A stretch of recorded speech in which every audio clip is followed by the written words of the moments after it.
Mi tema de este día es venciendo la culpa, la vergüenza y el rechazo.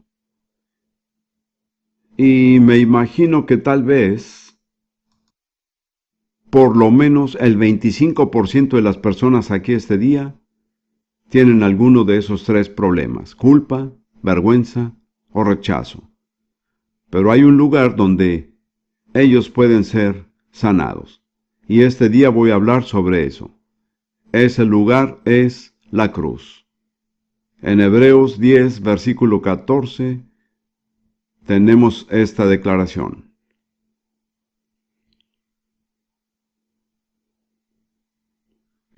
Porque por una ofrenda, Él ha hecho perfectos para siempre a los que son santificados. Este único sacrificio es la muerte de Jesús en la cruz. Note el lenguaje que ha sido usado. Él ha hecho perfectos para siempre. Es perfecto y lo va a hacer para siempre. Nunca va a perder su validez y nunca será incompleto. Por un sacrificio, Jesús ha hecho total provisión para cada necesidad de la humanidad. Muchas personas no saben que la muerte de Jesús en la cruz fue un sacrificio. En Hebreos 9:14 dice: Él, Jesús, mediante el Espíritu Eterno se ofreció a sí mismo. Jesús fue el sacerdote, Él fue el sacrificio, Él se ofreció a sí mismo y Él lo hizo a través del Espíritu Eterno. Recuerdo la segunda vez que fui a un servicio de avivamiento, yo no tenía idea de qué era eso. Eso fue en las Asambleas de Dios. Yo nunca escuché de ellos ni sabía de ellos. Yo había estado en un servicio previo donde el Espíritu Santo me hizo levantar la mano en el momento del llamado. Yo no la levanté. Él la levantó, lo que es una experiencia. Créame, yo tenía el conocimiento suficiente para saber que iban a hacer ese tipo de cosas, las que eran totalmente extrañas para mí. Así que efectivamente llegaron al final del mensaje y todos los que quisieron levantaron sus manos. Pensé que alguien lo hizo por mí la última vez y yo no podía esperar a que sucediera dos veces, así que yo levantaría mi mano y lo hice. Era lo que ellos esperaban. Luego continuaron con el servicio. Más tarde el pastor vino a mí y me habló. Creo que se dio cuenta que tenía un problema en sus manos y me dijo: ¿cree usted que Jesucristo murió por usted? Yo lo pensé. Toda mi educación era en filosofía y etimología. Y le dije: la verdad no puedo entender qué tiene que ver con la muerte de Jesucristo. 19 siglos atrás, con los pecados que he cometido en toda mi vida. Él no discutió conmigo, lo cual le favoreció, sino que ellos oraron por mí y 2 noches después, en una sala del cuartel del ejército a medianoche, vestido solo con mi ropa interior, tuve un encuentro personal con Jesucristo que cambió radical y permanentemente toda mi vida. Y eso fue hace 58 años. Esto no fue una emoción pasajera. Pero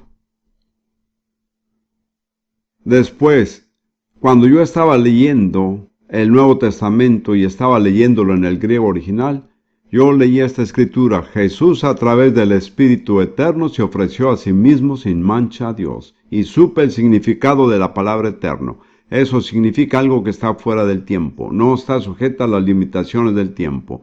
Y entonces yo encontré la respuesta a mi propia pregunta. En la cruz Jesús comprendía que tomaba sobre sí mismo los pecados de toda la humanidad, desde Adán hasta la última persona que alguna vez va a nacer. Esto no estaba dentro de las limitaciones de tiempo, fue un sacrificio eterno fuera del tiempo. Y esto resolvió completamente mi problema filosófico. Así que quiero hablarle esta noche acerca de cómo yo llegué a esto. Cuando yo conocí al Señor, yo era un soldado en el ejército. Y usted sabe, salvación trae promoción. Yo era un enfermero auxiliar porque había hecho una objeción de conciencia y no era elegible para ser promovido. Pero el ejército es un poco confuso. Cuando ellos me enviaron a un curso de bajo rango en la ciudad de Leeds, en ese vasto campo de maniobras que va más allá del edificio donde estamos, y teniendo un trasfondo totalmente militar, ya que todos mis parientes han sido oficiales en la Armada Británica. Yo pasé la prueba. De modo que ellos me tuvieron que promover. No sabía todo lo que estaba pasando, así que regresé y el oficial al mando, quien era un doctor, me mandó llamar y me dijo: «Lo hemos ascendido a cabo». Le dije: «Sí, señor». Él dijo: «¿Cómo va a la cocina?». Bueno, ya sabe, en el ejército se aprende a ser bastante discreto. Yo pensé para mí mismo: es tan mala como siempre, pero no se lo diré. Y dije: «Me parece que está como siempre, señor». Él dijo: «¿No sabías que eras el cabo de los cocineros?». Le dije: «No, señor, nadie me dijo». Dijo: «Hemos tenido que promoverlo y el único puesto vacante era para un cocinero. Así que a partir de ahora es el cabo de los cocineros». Y así seguí como cabo durante varios años, pero nunca cociné. Lo cual fue una bendición para mis camaradas, se los puedo asegurar. De esa manera, déjeme decirles que cuando llegué a ese curso yo era un soldado aspirante sin comisión, pero regresé todo un cabo. Como ve, la promoción sigue a la salvación. Quiero contarles cómo llegué a esto. El ejército envió a mi unidad al Oriente Medio, la cual era la ambulancia número 1 de combate. Allí pasé los siguientes 3 años en el desierto del norte de África, en Egipto y en otro país que está al oeste, Libia, así es, y finalmente en Sudán. Bien, yo estuve en la batalla de El Alamein a una distancia segura y luego seguí a las fuerzas que avanzaban en mi ambulancia número 1 de combate. Yo desarrollé una infección en la piel de mi dedo del pie derecho. Así que ellos hicieron lo que pudieron porque realmente querían mantenerme en la unidad, pero no pudieron, así que fui admitido en el hospital y en el Hospital Militar del Medio Oriente. Esa es una experiencia que no le deseo a nadie. Así que yo había caído en lo que John Bunyan llama el pantano del desaliento, el pozo de la desesperación. Y yo estaba allí, sentado en la cama, pensando: no queda nada de nada. Así que abría mi Biblia y me decía a sí mismo: sé que si tengo fe, Dios me sanará. Pero lo siguiente que me decía era: yo no tengo fe. Y allí estaba de vuelta en el pantano del desaliento. Pero por casualidad abrí mi Biblia en Romanos 10:17, que dice: así que la fe viene del oír y el oír por la palabra de Dios. Me dije a mí mismo: si yo no tengo fe, yo puedo conseguirla, está bien. Y yo quiero decirles esto a ustedes: usted no necesita estar sin fe, ella viene si usted hace la cosa correcta, y lo correcto es escuchar la palabra de Dios. Así que yo dije: voy a hacer esto sistemáticamente. Me armé con 3 lápices de colores, uno azul, amarillo y uno rojo. Entonces el lápiz azul era para cada pasaje en la Biblia que tenía algo que ver con la sanidad. Yo leí la Biblia de principio a fin porque tenía mucho tiempo, y ¿sabe usted con lo que terminé? Con una Biblia azul. Así que yo realmente estaba convencido de que la sanidad está en la Biblia. Como filósofo yo hice todo más difícil. Así que dije: seguro, Dios sana, pero Él no está interesado en el cuerpo, Él solo sana el alma. Hasta que yo leí Proverbios capítulo 4, del 20 al 22, dice: hijo mío, presta atención a mis palabras, inclina tu oído a mis razones, que no se aparten de tus ojos, guárdalas en medio de tu corazón, porque son vida para los que la hallan y salud, y en el margen dice medicina, para todo su cuerpo, carne. Y cuando leí cuerpo dije: ni un filósofo puede hacer que la carne signifique el alma. Así vi que Dios había provisto medicina para toda mi carne, para todo mi cuerpo. Yo estuve en ese lugar por un largo tiempo y luego fui transferido a otro hospital. Yo me salvé de ser transferido a un hospital psiquiátrico porque en ese tiempo yo decía a los doctores que yo creía que Dios podía salvarme.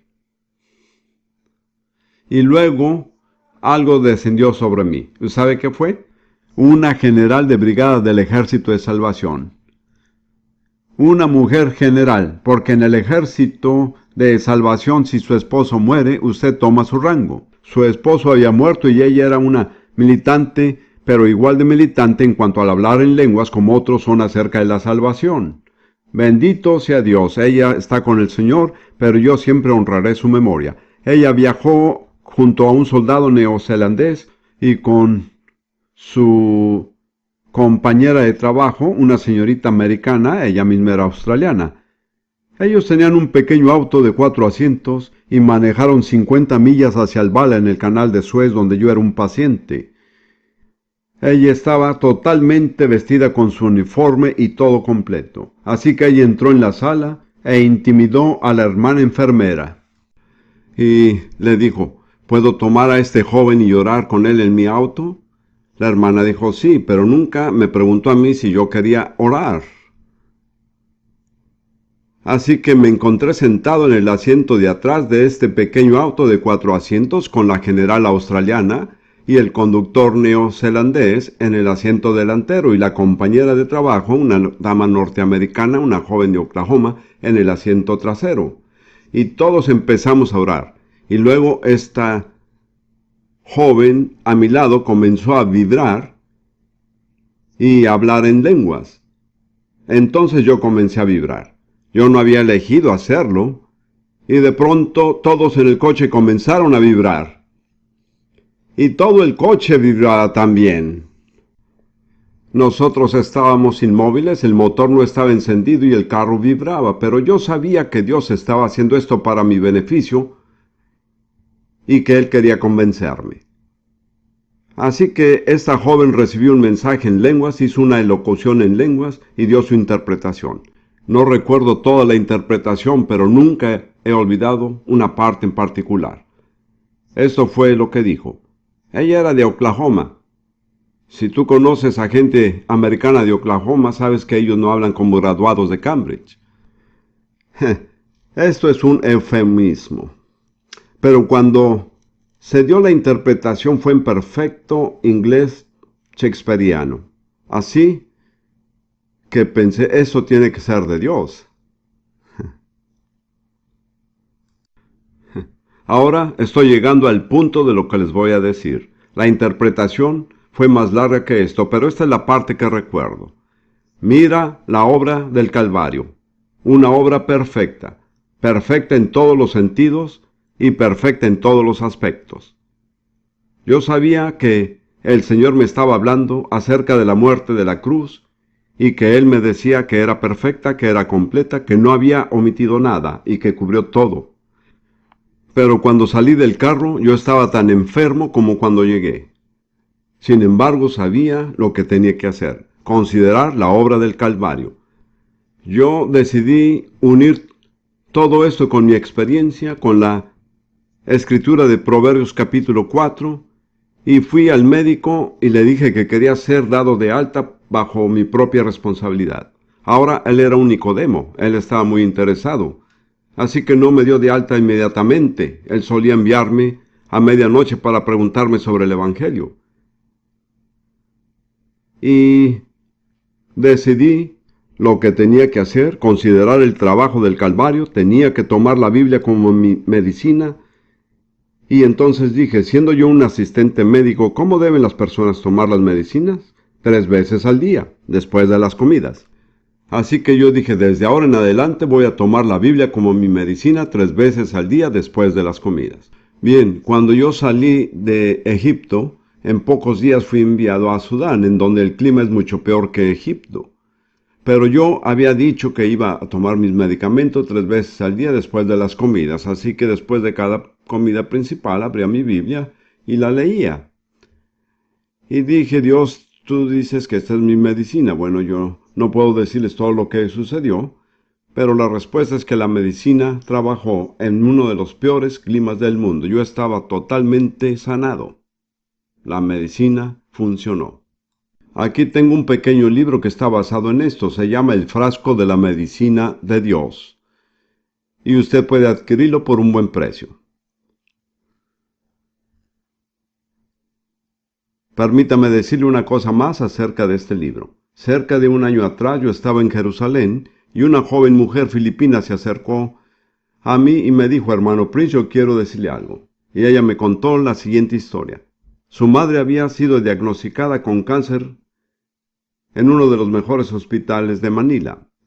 Ellos le dijeron que le quedaban 3 meses de vida. Después fue trasladada en un avión a los Estados Unidos, a un hospital en Nueva York, y ahí los doctores le dijeron lo mismo, que le quedaban 3 meses. Bueno, alguien le dio a la hija este pequeño libro.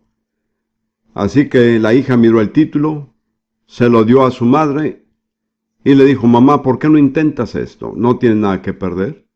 La madre debe haber sido una mujer de gran carácter. Ella dijo: yo lo voy a hacer.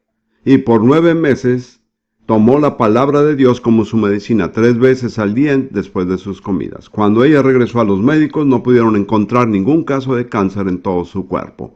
Quiero decirles que la medicina funciona. Sin embargo, quiero decirle que debe tener en cuenta que Dios tiene más de una manera de sanarle.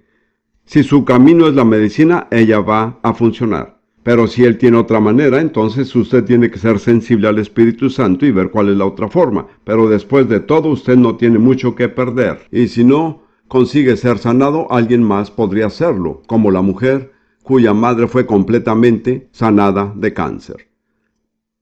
Así que todo eso me lleva de nuevo a Hebreos 10:14. Porque por una ofrenda, Él, Jesús, ha hecho perfectos para siempre a los que nosotros son santificados. Esto cubre cada necesidad de cada ser humano, desde Adán hasta el último ser humano.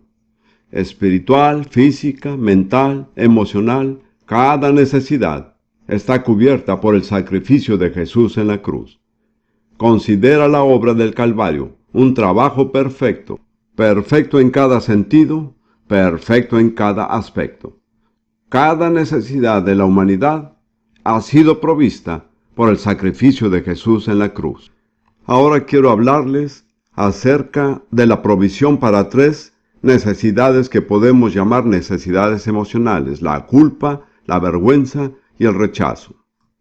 Dios, a través del sacrificio de Jesús, ha provisto una liberación completa para cada una de ellas: la culpa, la vergüenza y el rechazo. Pero mi experiencia es que muchos cristianos nacidos de nuevo, no son completamente libres de la culpa o la vergüenza o el rechazo.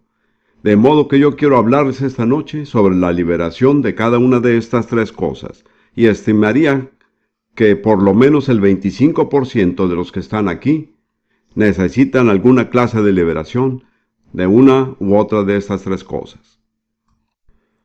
Permítame empezar con la culpa. Usted sabe lo que las personas dicen: la conciencia nos hace cobardes a todos. Si usted tiene un sentimiento de culpa, usted nunca podrá ser totalmente libre, ni victorioso, ni un cristiano efectivo. Y Dios no quiere que usted tenga una persistente sensación de culpa de lo que sea. En Isaías 53, verso 6, que es la descripción profética dada 600 años antes de este evento, por medio del profeta Isaías, del sacrificio de Jesús en la cruz. Dice: todos nosotros nos descarriamos como ovejas, nos apartamos cada cual por su camino. Este es el problema de toda la humanidad. No necesariamente hemos cometido un pecado específico como asesinato o adulterio, pero todos hemos hecho una cosa: nos hemos apartado por nuestro propio camino, y nuestro camino no es el camino de Dios. Y Dios llama esto iniquidad o rebelión. Y continúa diciendo: pero el Señor hizo que cayera sobre él, Jesús, la iniquidad de todos nosotros. Toda nuestra rebelión fue visitada en Jesús en la cruz, para que pudiéramos ser libres.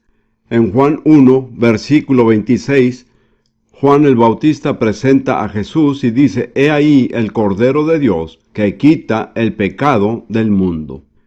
Jesús era el Cordero en quien Dios puso todos los pecados de todos los seres humanos a través de todos los tiempos y lugares. Y Él se los llevó de modo que nunca pudieran volver a ser un problema para nosotros o hacernos sentir culpables. ¿Cómo aprovechamos esto? Estoy hablando de una manera muy sencilla esta noche. Nada complicado. Usted conoce mi conclusión. Esto es solo para mí mismo. Pero esto me concierne. Si yo no puedo explicar algo de manera simple, es porque no lo he entendido claramente. De modo que yo trabajaré en ello hasta que pueda. Yo pienso en mi primera esposa, quien se sentaba en la primera fila y oraba por mí. Y quiero decir que ella oraba fervientemente. Pero cuando ella bajaba la cabeza y juntaba las manos, yo pensaba, ¿ahora qué hice? Dios contestó sus oraciones. Ella era mucho mayor que yo, era una misionera con experiencia. Ella pudo haberse enseñoreado de mí o dominado, pero no lo hizo. Ella dio un paso atrás, tomó la posesión de una esposa y me dejó ser la cabeza de la familia. Y a lo largo del tiempo, y eso fue un largo tiempo, valió la pena. Yo pude haber estado sometido bajo mi esposa, quien tenía mucho más experiencia y era talentosa. Tal vez algunas de ustedes mujeres están cometiendo ese error. Puede que usted sea mucho más lista, más inteligente que su esposo, pero no tome su lugar, porque el resultado de eso es la confusión. Ahora, ¿cómo beneficiarse de esta provisión? Todo es muy simple. Proverbios 28, versículo 13.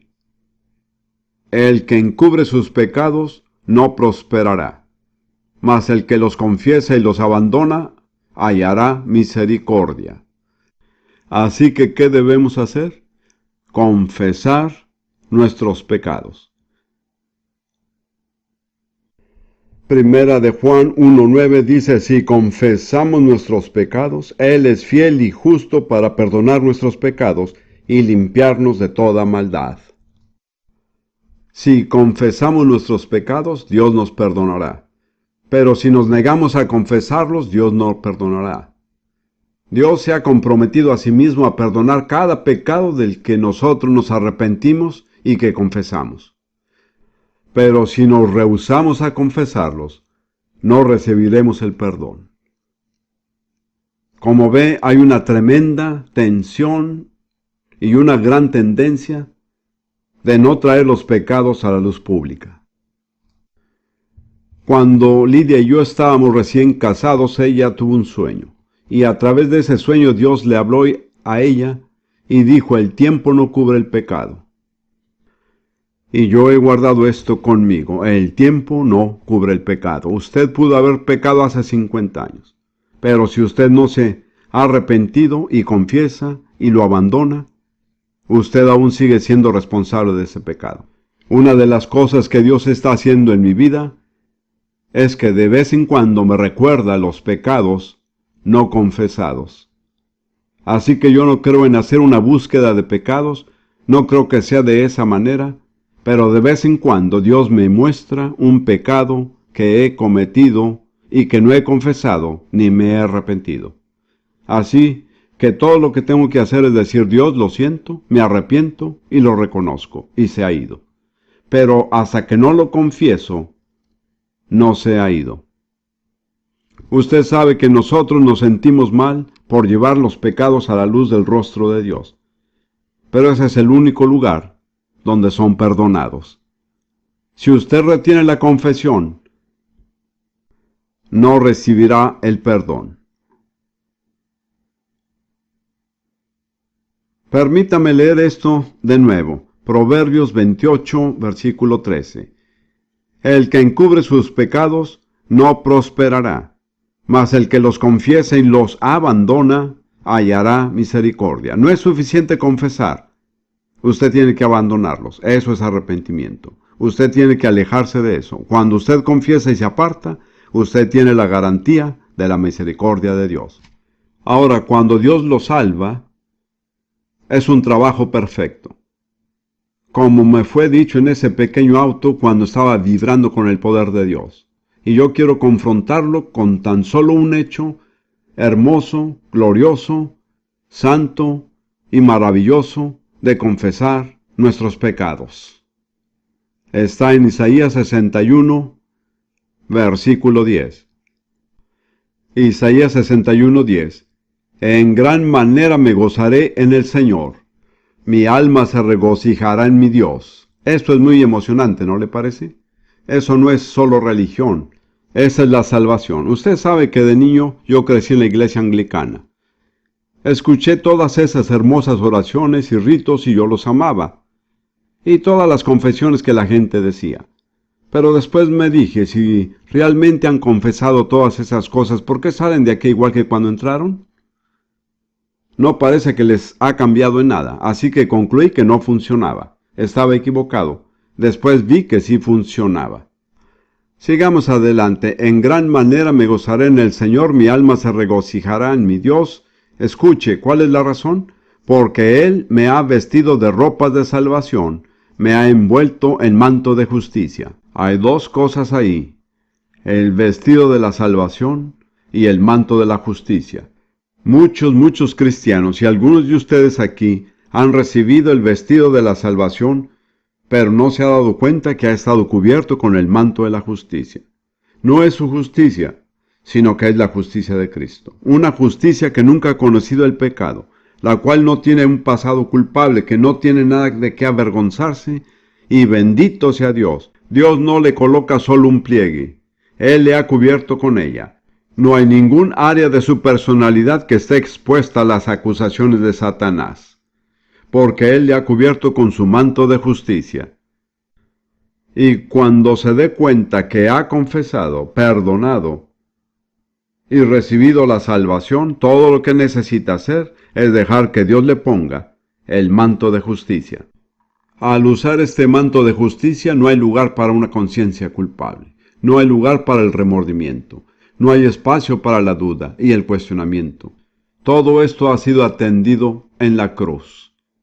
Este es el remedio de Dios para la culpa. En palabras sencillas, son la vestidura de la salvación y además el manto de justicia. Ahora, muchas personas han recibido la vestidura de la salvación, pero ellos nunca han entendido que esta tiene que ir también con el manto de la justicia, no con su propia justicia, sino la de Dios, impuesta en usted a través de Cristo. Y cuando usted se la pone, el diablo puede mirarlo desde cualquier ángulo, pero no conseguirá de qué acusarlo, porque usted está cubierto con el manto de la justicia de Jesucristo.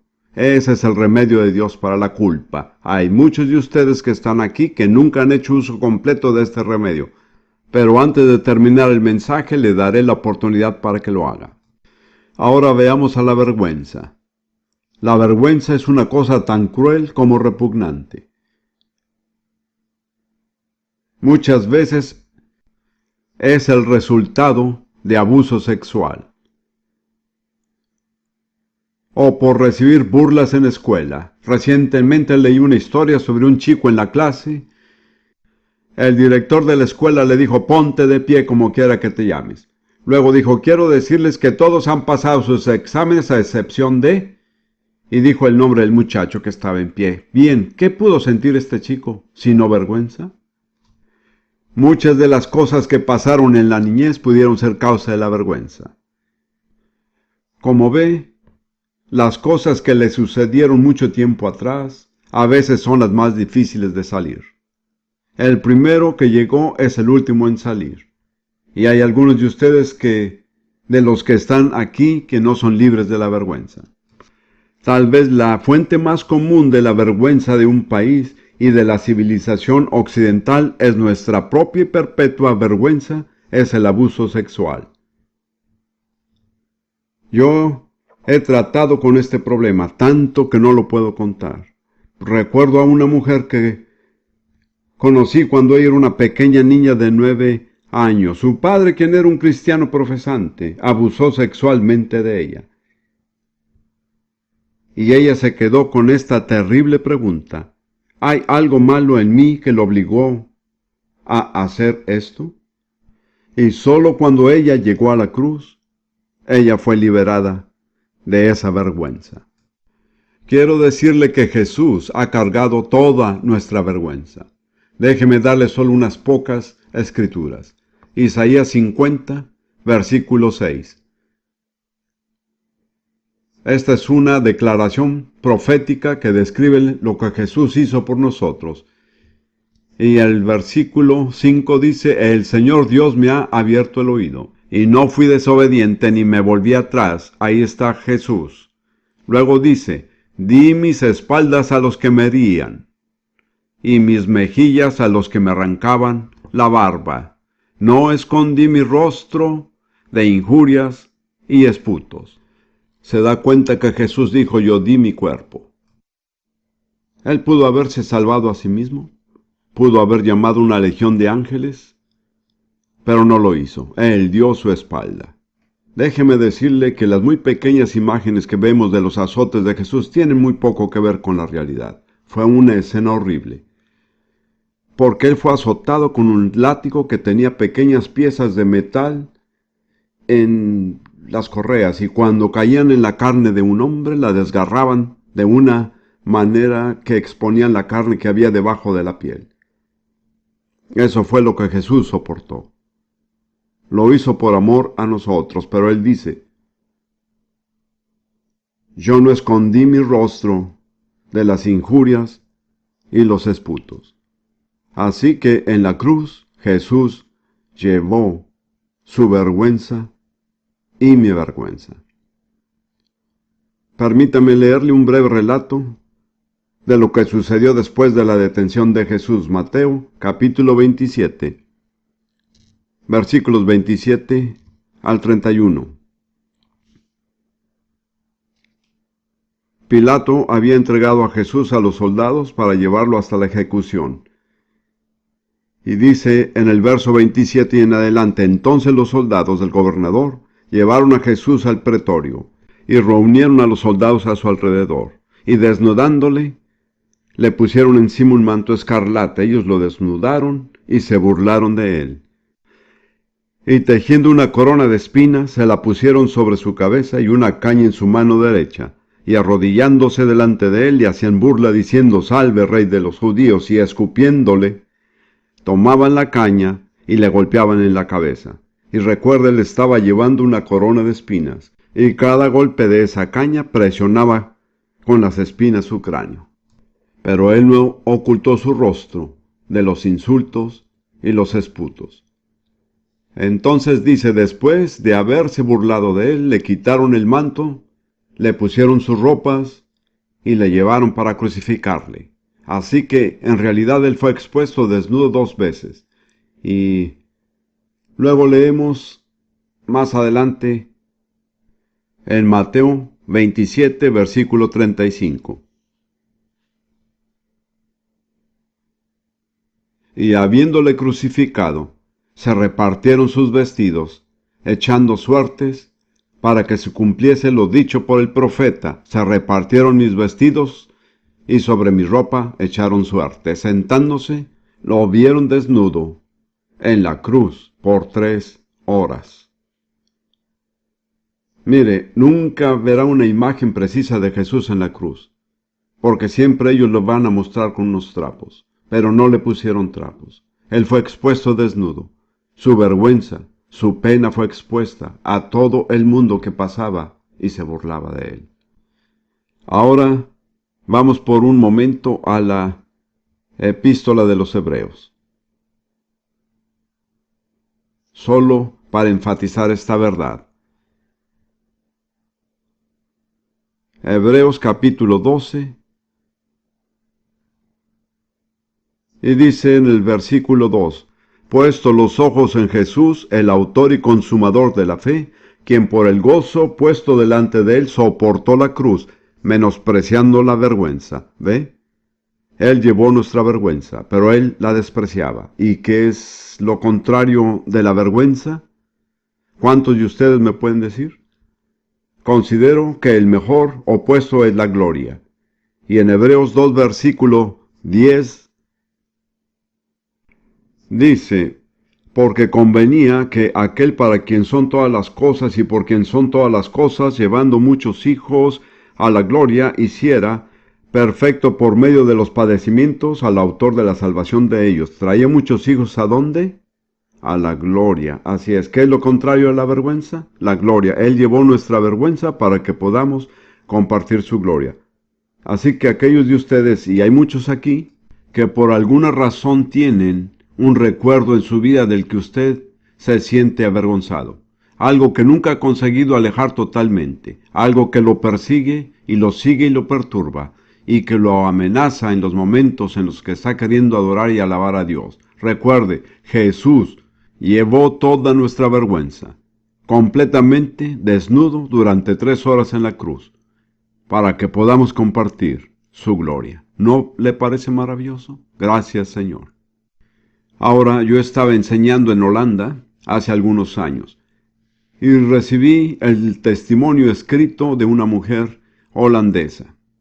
No tengo el testimonio escrito aquí, pero quiero remitir lo que ella escribió. Cuando era niña, había sido abusada sexualmente. Ella había sido abusada por una pandilla de chicos jóvenes y sufrió mucho abuso sexual. Luego ella se casó, pero no era feliz en su matrimonio, porque tenía una profunda amargura en su corazón hacia los hombres, incluyendo a su esposo. Ella nunca podía escapar de la vergüenza que ella había soportado a través del abuso sexual. Y luego el Señor hizo algo maravilloso. Yo creo esto porque yo conozco al ministro holandés que me envió este testimonio. Y él me lo envió porque él dijo que confirme exactamente lo que usted está predicando. Sentada en su habitación, sola, ella tuvo una visión de Jesús en la cruz. Y él estaba absolutamente desnudo. Luego ella se dio cuenta de 2 cosas. Primero que todo, él había sufrido su vergüenza. Ella no necesitaba tener vergüenza. Jesús la había soportado. La segunda cosa, ella se dio cuenta que Jesús era un hombre. Y ella estaba tan amargada contra los hombres, pero se dio cuenta que fue un hombre quien pagó la penalidad por su pecado. ¿No es esto hermoso? Si usted está luchando con la vergüenza, tenga presente que Él estaba desnudo en la cruz. Allí llevó Jesús su vergüenza. Él fue expuesto a las infamias y a las burlas de los que pasaban. El objetivo principal de la crucifixión era sentir vergüenza para imponer la vergüenza en el pueblo. Jesús soportó todo, pero Él despreció la vergüenza. Y eso no consiguió quebrantarlo, porque Él sabía que Él estaba llevando la vergüenza suya y la mía, para que pudiéramos compartir, ¿qué? Su gloria. Amén. Hemos llegado al último de esos 3 problemas. Ya he tratado con la culpa, con la vergüenza, y ahora me encargaré del rechazo. Ahora, considero que el rechazo es la herida más profunda del espíritu humano. Yo estaba leyendo hace poco un escrito sobre la Madre Teresa después de que murió. Y ella hizo una simple declaración. No ser amado es la peor enfermedad. Y tengo que decir, basado en el trato con la gente durante muchos años, que estoy totalmente de acuerdo. La peor enfermedad es no ser amado. Y hay algunos de ustedes aquí con esa enfermedad. Puede que usted sea cristiano, ser salvo, pero nunca se ha dado cuenta de lo que significa ser amado. Usted nunca lo ha absorbido, nunca lo ha probado. Ahora, hay varias causas posibles. Permítame decir, en los Estados Unidos, donde paso parte de mi tiempo, me imagino que esta es una estimación baja. El 25% de la población está herida del rechazo.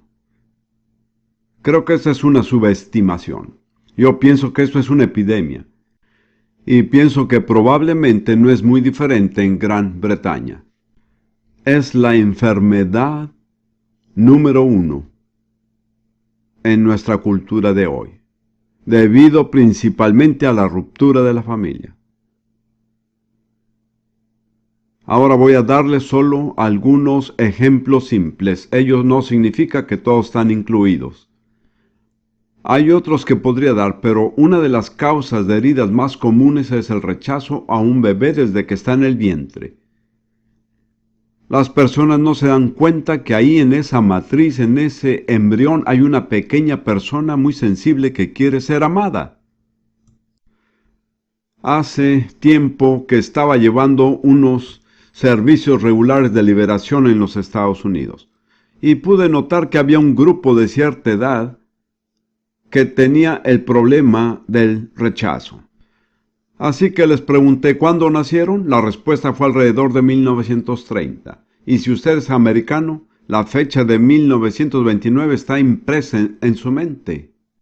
Ese fue el año de la Gran Depresión, cuando todo se vino abajo financieramente. La mayoría de las personas estaban sin trabajo, pocas tenían para comer. Imagínese una mujer dándose cuenta que está embarazada, encontrándose así. A lo mejor tenía otros 6 pequeños que tenía que alimentar y hay un 7º en camino. Ella no tiene que tomar una acción violenta, solamente se resiste a su pequeño bebé. Y ese bebé nace con un espíritu de rechazo. Yo creo que mi esposa Ruth me hubiera permitido decir esto. Ella nació en 1930 en una grande y pobre familia y tenía ese problema, tenía un espíritu de rechazo, pero fue liberada de esto. Y ella me dijo, eso es algo de lo que yo siempre tengo que protegerme, del rechazo, porque a menudo trata de volver. Además, cada bebé, como lo entiendo, llega al mundo deseando algo más que cualquier otra cosa. Y eso es el amor. Así es.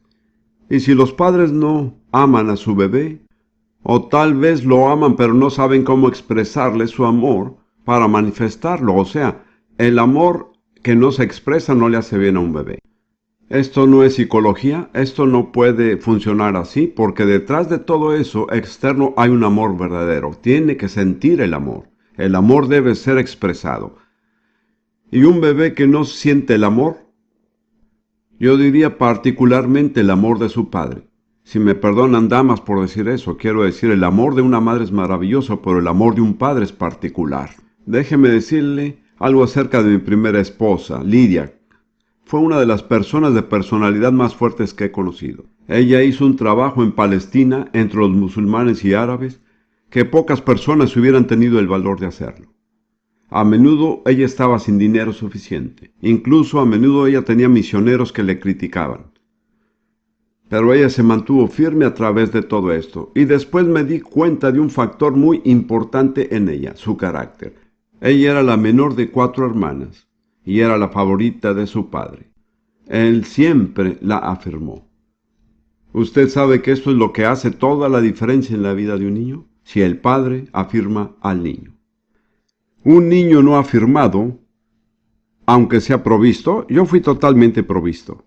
Tenía todas mis necesidades cubiertas, pero nunca supe en mi familia lo que era ser amado. Quiero decir, era amado, pero nadie lo demostraba. Nosotros éramos, como se dice, del labio superior tieso. Nunca muestres una emoción. Nunca le digas a la gente que la amas. Mantente quieto, sin emoción. Esto es personal y encuentro difícil decirlo, pero considero que no es para mi beneficio, sino para el suyo. Cuando el Señor se llevó a mi esposa Ruth, fue la cosa más difícil que me ha pasado en la vida. Y decidí que no sería esclavo de tener un rostro tieso. Si yo quería llorar, yo iba a llorar.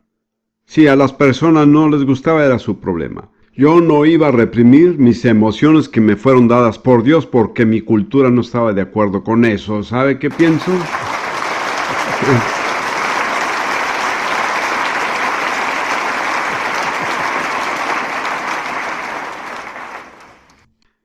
¿Sabe qué he observado? Mi familia era una buena familia. Ellos realmente eran buenas personas. Pero ese labio superior tieso produce personalidades deformadas y atrofiadas. Esas personas nunca aprenden a expresarse bien. Y algo que no es expresado es algo que suprime. Así que yo he decidido dejar que las personas se gocen o no. Pero si yo quiero llorar, voy a llorar. Yo no quiero llorar, pero si yo siento ganas de llorar, voy a hacerlo. Y si quiero danzar, voy a danzar. El problema conmigo es la danza. Yo sabía danzar muy bien, créame, he guiado a muchas congregaciones en la danza. Pero ahora, en esta época de mi vida, mis pies simplemente no obedecen. Así que ahora me quedo ahí y llevo el ritmo solo con mis pies. En fin, hay otra forma muy común donde comienza el rechazo, es en la escuela. Yo fui enviado a un colegio de internado en Westgate-on-Sea, en Kent, a la edad de 9 años. Mi familia tiene una fotografía donde aparezco listo para ir a la escuela. Estaba vestido con un traje de 3 piezas y un sombrero redondo. Esa era nuestra cultura. Cuando yo llegué había varios niños vestidos de la misma manera y recuerdo a un chico, él no tenía vergüenza, él solo se puso a llorar y dijo, quiero a mi mamá, quiero a mi mamá, quiero a mi mamá. Él no consiguió a su mamá. Era una vida dura. La vida británica ha sido a menudo difícil. Yo no tengo que decirles a ustedes sobre eso. Nosotros mismos hemos sido prisioneros en nuestra propia cultura. Espero que pueda entenderme. Cada pariente masculino que he conocido en mi vida fue un oficial del ejército. Fui educado en Eton y fui a Cambridge. Si alguien fue inculcado con un labio superior grueso, ese era yo. Pero me rebelé. Decidí que no voy a estar esclavizado. Si yo quiero danzar, voy a danzar, y si siento ganas de llorar, voy a llorar. ¿Sabe que tengo un muy buen ejemplo? ¿Sabe quién es? Jesús. ¿Ha leído usted el relato de la muerte de Lázaro? Jesús llegó 4 días tarde y cuando fue a la tumba, ¿qué dice el verso más corto de la Biblia? 2 palabras. Jesús lloró. Él no estaba llorando por Lázaro porque él sabía que iba a resucitarle. Él estaba compartiendo el dolor de Marta y María. ¿Y sabe una cosa acerca del dolor? Es bueno compartirlo. Yo he sido muy bendecido desde que Dios llevó a Ruth a casa. Yo no puedo contar el número de personas que han compartido su amor conmigo. Mi familia ha sido maravillosa, absolutamente maravillosa. 3 de mis hijas vinieron una tras otra a Jerusalén para cuidar de mí. Primero mi hija africana, Jessica. ¿Cuántos conocieron a Jessica? Unos pocos. Luego mi hija árabe, quien está aquí, Kirsten. Y finalmente, una de mis 7 hijas judías, Ana, quien está aquí también, me llevó a su casa. Ella y su esposo, David, me dieron la mitad del piso superior de su casa para vivir. Yo estoy muy orgulloso de mi familia. Y cuando yo pienso en cómo empezó esta familia, mi primera esposa Lidia en 1928 recogió a una moribunda bebita judía. Todos los misioneros la criticaban. ¿Qué de bueno hay en esto? ¿Por qué no está ella predicando el Evangelio? Hay diferentes maneras de predicar el Evangelio. Puede hacerlo de palabra o de hechos. Pero si no lo hace con hechos, de nada sirve hacerlo con palabras. Y de una pequeña, enferma y moribunda bebé judía a quien Dios la crió, ha crecido una familia de más de 150 personas hasta hoy. Si estoy haciendo alarde, no lo hago de mí mismo, sino acerca de Dios. Hay muchas personas que quieren un gran e impresionante ministerio. Las cosas grandes comienzan siendo pequeñas. Yo era un ignorante, es decir, yo solo fui salvo. Yo no sabía que el Evangelio primero fue para los judíos. Pero mi primera congregación fue judía. No era grande y no era antigua, pero era judía.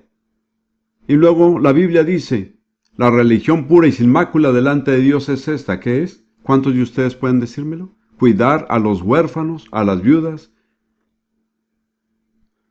y guardarse sin mancha del mundo. Tenía importancia para mí. Yo empecé cuidando a los huérfanos y viudas. Yo no era espiritual.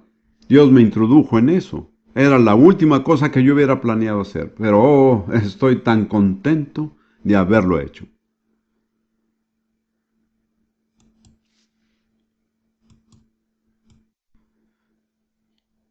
Otra razón común para el rechazo es muy común hoy. Es un matrimonio roto. Por ejemplo, una mujer se entrega sin reserva a un hombre y, como el hermano Ed Cole estaba diciendo, un pastor aparece un día sin anunciar con los papeles de divorcio. ¿Qué está experimentando tal persona? Usted se ha entregado sin reservas, ha hecho todas las cosas que ha podido, usted ha amado, servido y de repente ya no es querida. Cualquier persona que no siente rechazo en esta situación es porque está andando muy cerca del Señor. Y otro tipo de rechazo que viene al final de la lista es el autorrechazo. Y de nuevo, este es un problema terrible. Probablemente usted se sorprenderá o no cuántas personas se rechazan a sí mismas.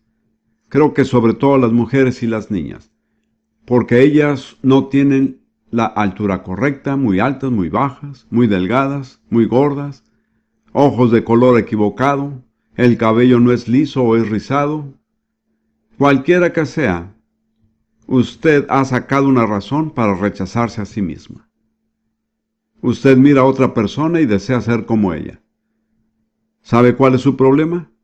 El autorrechazo. Ahora quiero darle a usted el remedio.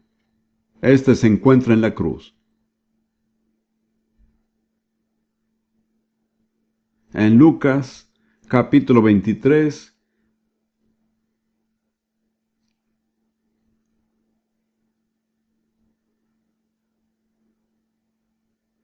versículos 13 al 24. Nosotros tenemos la escena cuando Jesús está ante Pilato. Pilato está tratando de conseguir la forma de liberarlo. Y mientras más intenta, más grita el propio pueblo de Jesús. Gritaban, crucifíquenlo. Leámoslo rápidamente. Entonces Pilato convocó a los principales sacerdotes, a los gobernantes y al pueblo, y les dijo: me habéis presentado a este hombre como uno que incita al pueblo a la rebelión, pero habiéndolo interrogado yo delante de vosotros, no he hallado ningún delito en este hombre de las acusaciones que hacéis contra él, ni tampoco Herodes, pues nos lo ha remitido de nuevo, y aquí que nada ha hecho que merezca la muerte. Por consiguiente, después le castigaré, le soltaré, y tenía obligación de soltarles a un preso en cada fiesta. Pero todos ellos, ahora estos eran los líderes judíos, ellos gritaron a una, diciendo: fuera con éste, y suéltanos a Barrabás. Este había sido echado en la cárcel por un levantamiento ocurrido en la ciudad y por homicidio.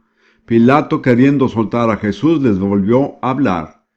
Pero ellos continuaban gritando: crucifíquele, crucifícale. Y él les dijo por tercera vez: ¿por qué? ¿Qué mal ha hecho? No he hallado en él ningún delito digno de muerte, por tanto lo castigaré y le soltaré. Pero ellos insistían pidiendo a grandes voces que fuera crucificado, y las voces comenzaron a predominar. ¿Cómo cree que Jesús se sentía? Su propia gente, a la que él había venido, lo rechazó y favoreció a un ratero y asesino. ¿No cree que usted o yo en esa situación podríamos sentirnos completamente rechazados? Yo creo que él lo sintió. Pero ese no fue el final. Vamos a Mateo 27, versículo 45 y los que siguen.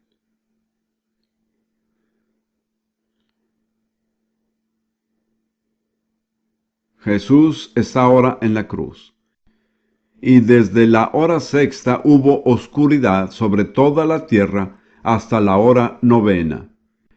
Y alrededor de la hora novena Jesús exclamó a gran voz diciendo: Elí, Elí, lema sabactini. Esto es: Dios mío, ¿por qué me has abandonado? Algunos de los que estaban allí, al oírlo, decían: Este llama a Elías. Y al instante uno de ellos corrió y tomando una esponja le empapó en vinagre y poniéndola en una caña le dio de beber. Pero los otros dijeron: Deja, veamos si Elías viene a salvarle. Entonces Jesús, clamando otra vez a gran voz, exhaló el espíritu. Él no murió por las heridas de la crucifixión. La gente crucificada podía vivir hasta 12 horas o más. ¿Qué lo mató?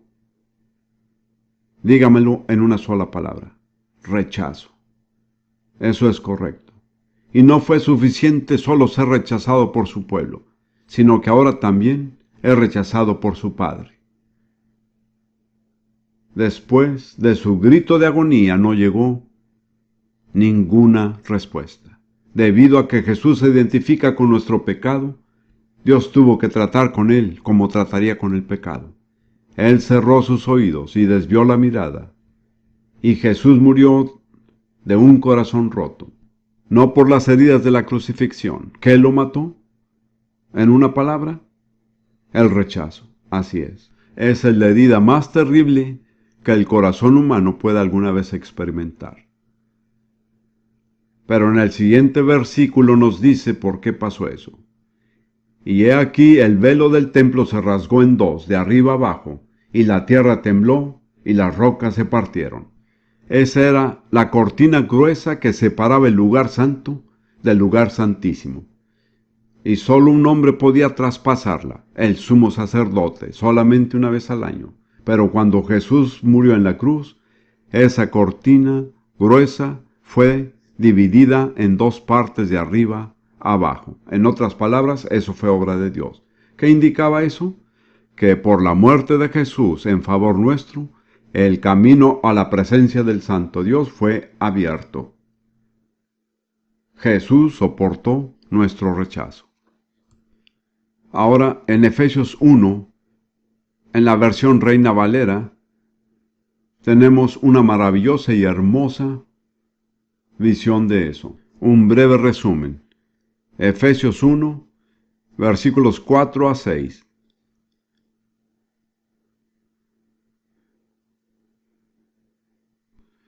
Versículos del 4 al 6.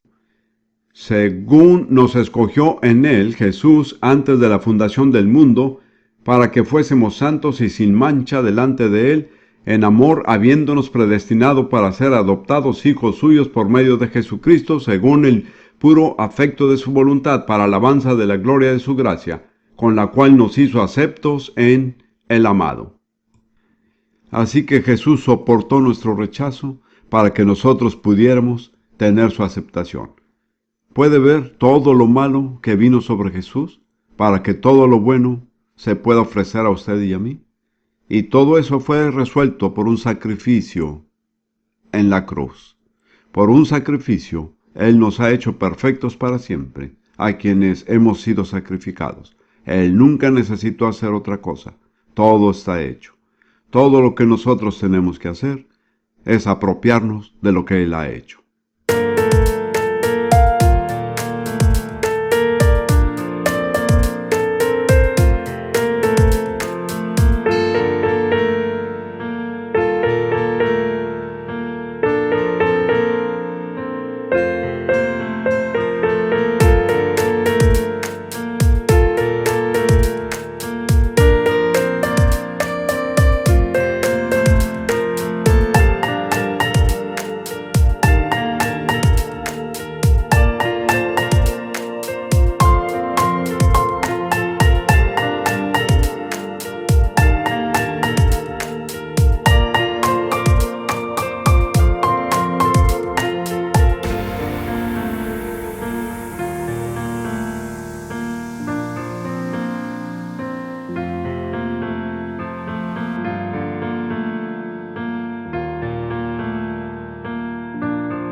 Así que ahora quiero darle una oportunidad para recibir lo que Dios ha provisto a través de su muerte en la cruz.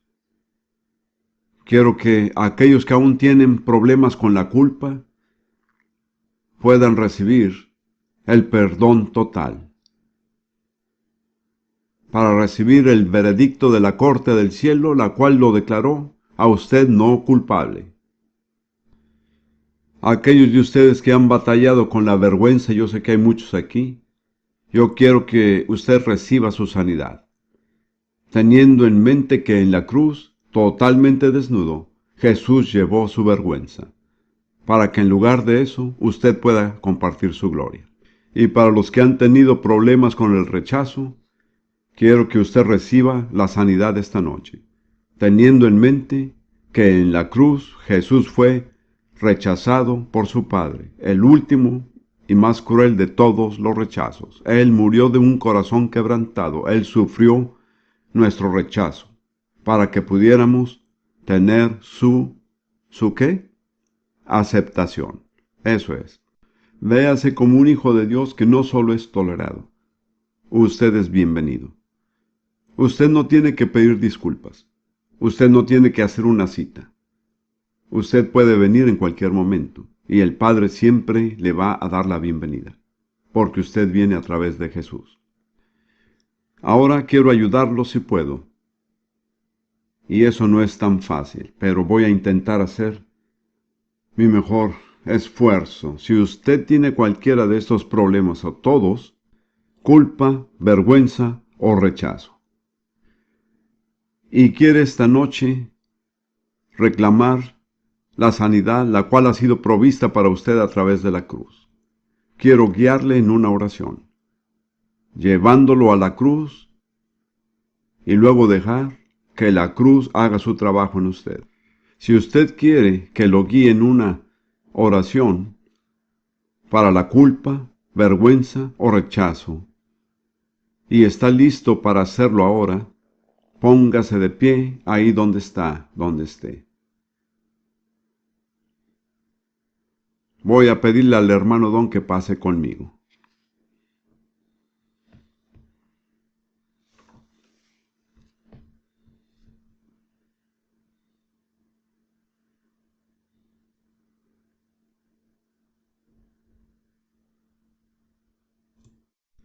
Bien, recíbalo por fe. Usted no tiene que luchar. Usted no tiene que ser mejor. Usted no tiene que ser lo suficientemente bueno. Usted solo tiene que creer lo que yo he predicado, que en la cruz Jesús llevó su vergüenza, su culpa y su rechazo. Comience a darle gracias. Usted ya no tiene que avergonzarse. Usted no necesita sentirse culpable. Usted no necesita sentir el rechazo.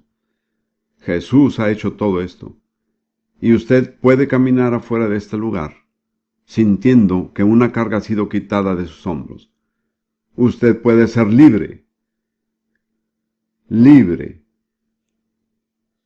Así que quiero que usted simplemente diga esta oración después de mí. Yo no hago ensayos. Yo oraré como yo sienta hacerlo. Repite estas palabras. Señor Dios, te doy gracias, porque tú sabes mi problema aquí esta noche. Tú sabes que yo estoy luchando con la culpabilidad, o la vergüenza, o el rechazo. Yo te agradezco, Dios, porque tu palabra claramente revela que en la cruz Jesús soportó las tres. Él soportó la culpa, Él soportó la vergüenza y finalmente Él soportó el rechazo, para que yo pueda ser libre, que yo pueda estar libre de la culpa, que pueda estar libre de la vergüenza, que pueda estar libre del rechazo. Y en lugar de sentirme rechazado, puedo saber que soy aceptado por Dios mi Padre. Yo pertenezco a Dios. Yo pertenezco a la mejor familia en el universo. Yo no tengo nada de qué disculparme. Yo no necesito ser avergonzado. Yo no tengo que ser de segunda clase. Dios no tiene hijos de segunda clase. Yo soy tu hijo. Gracias, Padre. Gracias, Padre. Gracias. Ahora, como usted está de pie, voy a orar para que el Espíritu Santo le ministre por todo lo que ha orado. Padre Celestial, te agradecemos esta noche por tu amor y misericordia y fidelidad, porque en la cruz permitiste que Jesús soportara esa agonía de la culpa, la vergüenza y el rechazo, para ser liberados. Y somos libres, que podamos entender que no somos más culpables, no somos más avergonzados, Nosotros no somos más rechazados. Somos hijos de Dios. Pertenecemos a la mejor familia del universo. Padre, permite que tu verdad penetre ahora dentro de los corazones y las mentes de aquellos que están de pie ante ti. En el nombre de Jesús, reciba su liberación. Y ahora gracias Dios por todo. Comience a agradecerle. Esta es la más pura expresión de fe. Solo agradézcale. Usted no puede hacer más. Usted no puede ganarlo, no puede merecerlo, pero puede agradecerle. Solo tome mucho tiempo y diga gracias Señor. Gracias Señor.